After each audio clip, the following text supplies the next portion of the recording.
How to double tap to screen on and off on Realme C35.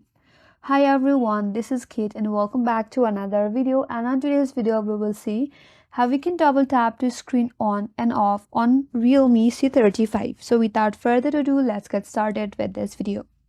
So first of all, you have to launch the settings in your device. Once you're on the settings, scroll down a bit, then tap on display. On the display, again tap on lock screen. So once you're on the lock screen, if you scroll down a bit, then you will find a toggle right here that says double click on the lock screen. Here, double click on the blank area of the desktop to turn off the screen and lock the device. So make sure you have turned on this toggle. If it is turned off, turned on. Once done, you can go back. Again, go back, scroll down a bit, and then tap on Smart Controls.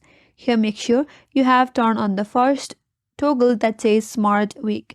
So turn on the toggle. So once you have done this, if you double click in your device, your screen will turn off, and again if you double tap, the screen will turn on. So that's how you can double tap to screen on and off on your Realme C35. So that's all for this video. Hope this video was helpful, and if you're new to our channel, consider subscribing. Thank you for watching and stay tuned for more videos.